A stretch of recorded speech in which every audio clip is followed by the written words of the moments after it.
Hello everyone. आज का हमारा टॉपिक है मैनेजमेंट। What is management? इसका कॉन्सेप्ट है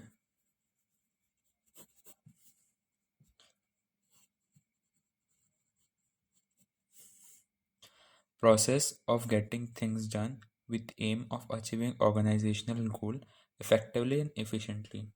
मैनेजमेंट क्या है? ये एक तरह की प्रोसेस है। इसकी प्रोसेस जहाँ पे आपको लोगों को काम करवाना पड़ता है ताकि ऑर्गेनाइजेशनल गोल्स हैं वो अचीव हो सकें इफ़ेक्टिवली इफ़िशेंटली। किसी भी ऑर्गेनाइजेशन के गोल्स रहते हैं, किसको प्रॉफिट कमाना है, उनको ग्रोथ करनी है, ठीक है, उनका बिजनेस हर साल बढ़ना चाहिए, ठीक है। तो वो कैसे होगा? जब वो लोगों से काम करवाएंगे, उनकी कंपनी में जो एम्प्लॉयज़ हैं, ठीक है, उनसे काम करवाना ताकि इस एम के साथ ताकि ऑर्गेनाइजेशनल गोल अचीव हो सके इफ़ेक्टिवली और इफ़िशिएंटली। ये दोनों वर्ड का इंडिविजुअल मतलब नीचे समझेंगे इस वीडियो में। कोई भी चीज़ को मैनेज करना मतलब क्या होता है? To manage means to ensure that the work is being carried out smoothly, deadline are being met and everything is in order. किसी भी चीज़ को मैनेज करना मतलब ये होता है कि इंश्योर करना मतलब सुनिश्चित करना कि जो भी काम हो रहा है या जो भी काम ऑर्गेनाइजेशन में चल रहा है, ठीक है, वो स्मूथली हो रहा है कि नहीं हो रहा है, ठीक है। डेडलाइन जो दे के रखी है उसके अकॉर्डिंग काम हो रहा है कि नहीं हो रहा है, डेडलाइन मीट हो रही है कि नहीं हो रही है, ठीक है। और हर एक काम, जितना भी काम हो रहा है ओवरऑल हर एक लेवल पे, ठीक है, वो एक ऑर्डर के अकॉर्डिंग हो रहा है कि नहीं हो रहा है, ठीक है। तो मैनेज मतलब ये होता है, ये सुनिश्चित करना कि सारा काम सही समय पे सही टाइम पे और अच्छे से हो रहा है या नहीं हो रहा है। अब समझते हैं मैनेजमेंट एज अ प्रोसेस। सबसे पहले हम प्रोसेस का मतलब समझते हैं।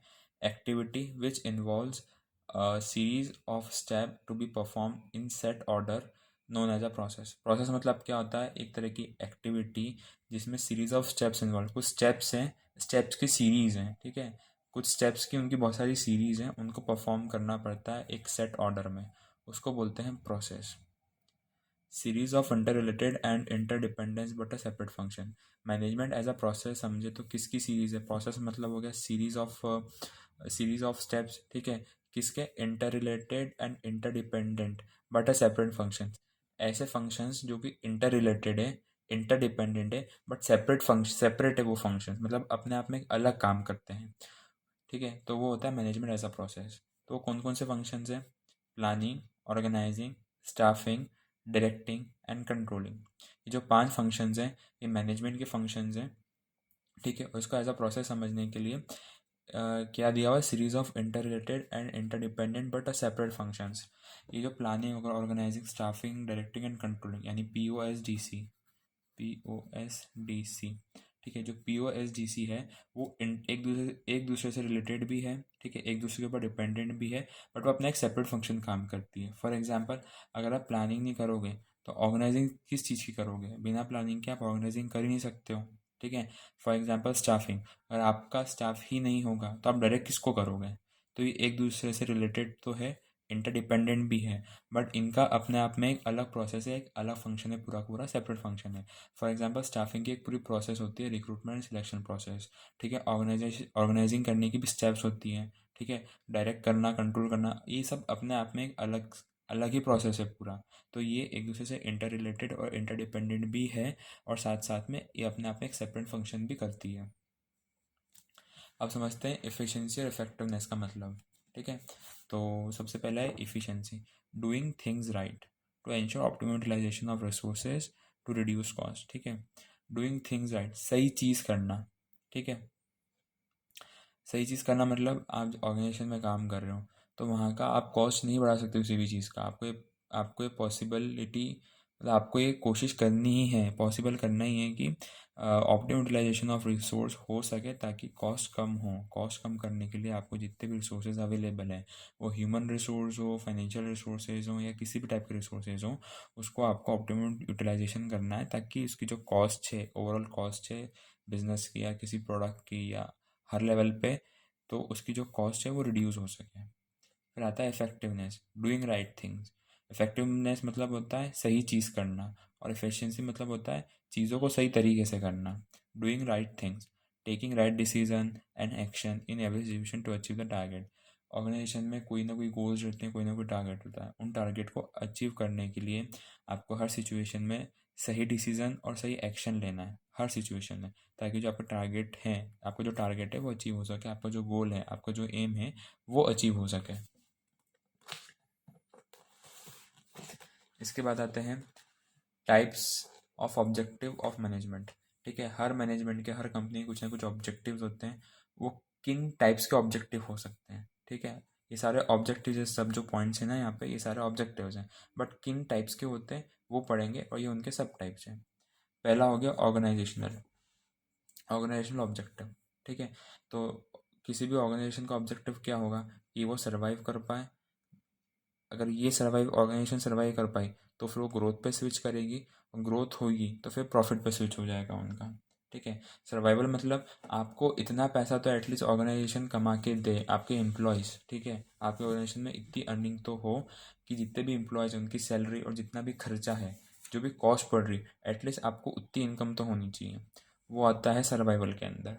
ठीक है, ग्रोथ में क्या आता है? ग्रोथ में आता है किसी भी बिजनेस का, लाइक कुछ साल हो गए, ठीक है, तो उसमें कितना एसेट्स बढ़ी, कितनी अर्निंग हुई अपनी, ठीक है, कितने एम्प्लॉयज़ बढ़े, एक्सपांशन ऑफ बिजनेस कितना हुआ ओवरऑल। ठीक है, तो वो होता है ग्रोथ। तो उससे डिसाइड करेंगे कितना एक्सपांशन हुआ हर लेवल पे। ठीक है, फिर आता है प्रॉफिट। प्रॉफिट मतलब आपने कितना कमाया और आपने कितना खर्च किया, उसका जो डिफरेंस है, अगर वो पॉजिटिव आया तो वो होता है प्रॉफिट। कोई भी बिजनेस मैन बिजनेस करता ही इसलिए ताकि उसको प्रॉफिट अर्न हो सके। यही तो एक वो रहता है मोटिवेटिंग फैक्टर, कि प्रॉफिट कमा सके, अच्छा पैसा हो। ठीक है, तो वो होता है प्रॉफिट। तो किसी भी ऑर्गेनाइजेशन के जो गोल्स होते हैं, ऑब्जेक्टिव्स होते हैं, वो मेजर ये तीन होते हैं। इसके बाद आते हैं मैनेजमेंट में, सेकेंड है सोशल। ठीक है, सोशल मतलब अगर आप एक ऑर्गेनाइजेशन चला रहे हो, कंपनी काम कर रहे हो, ठीक है, तो आपका ये सोशल रिस्पॉन्सिबिलिटी बनती है कि आप एक फेयर प्राइस पे प्रोडक्ट प्रोवाइड करवा पाओ। आपकी जो ट्रेडिंग की टेक्निक्स हैं, ठीक है, उसमें कुछ भी चीज़ इलीगल नहीं हो। ठीक है, फेयर ट्रेडिंग प्रैक्टिसेस करो।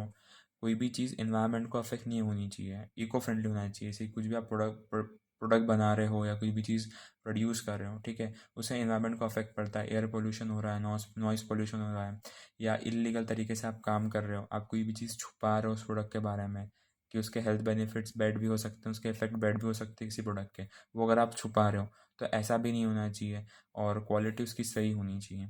ये सारे आते हैं सोशल रिस्पॉन्सिबिलिटी में। क्योंकि अगर आप जैसे आप कंपनी चला रहे हो तो आप लोगों के लिए चला रहे हो, यानी सोसाइटी के लिए। एट द एंड जो आपका प्रोडक्ट या सर्विसेज वो सोसाइटी रहेगी, तो आपकी भी रिस्पॉन्सिबिलिटी बनती है सोसाइटी की तरफ कि आप उस रिस्पॉन्सिबिलिटी को निभाओ। फिर आता है पर्सनल गोल। पर्सनल यहाँ पे मतलब होता है एम्प्लॉयज़ से। ठीक है, अगर आप एम्प्लॉयज़ को खुश रख पाओगे तो वो भी आपको लॉयल्टी देंगे। अगर आप उनको सपोर्ट करोगे तो वो भी आपको सपोर्ट करेंगे, बट उनकी नीड्स कंप्लीट होनी चाहिए। ठीक है, वो सेटिस्फाई होनी चाहिए। कैसे? सपोज वो आपकी कंपनी में काम कर रहे हैं तो उनको फेयर वेज और सैलरीज मिलनी चाहिए, एटलीस्ट उनका गुजारा तो हो सके, है ना, और कुछ पैसा बच जाए फिर थोड़ा सा। ठीक है, अगर गुजारे के लिए करना हो तो कोई भी काम कर सकते हैं। अगर वो आपकी कंपनी में आ रहे हैं तो एटलीस्ट उनको फेयर वेज और सैलरी मिलनी चाहिए। गुड वर्किंग कंडीशन होना चाहिए, ज़्यादा हैक्टिक डे नहीं होना चाहिए, नेगेटिव कमेंट्स हो गए, डीमोटिवेटिंग फैक्टर्स नहीं होने चाहिए उसमें। ठीक है, उनकी ग्रोथ और प्रोस्पेक्ट्स होने चाहिए। रिलेशन अच्छा रखो सबसे, पॉजिटिव रिलेशन रखो, नेगेटिव रिलेशन नहीं होना किसी से भी। उनकी काबिलियत बढ़े, उनका काम करने का तरीका बढ़े, और कॉम्पिटिटिव रहे वहाँ पे। तो ये होते हैं पर्सनल गोल। अगर आप ये सब अचीव कर सकते हो, अगर आप करते हो किसी भी एम्प्लॉयज़ के पर्सनल गोल्स को, तो ऑर्गेनाइजेशन को रिटर्न में अच्छा ही देंगे और आपकी ऑर्गेनाइजेशन ही ग्रो करेगी एट द एंड।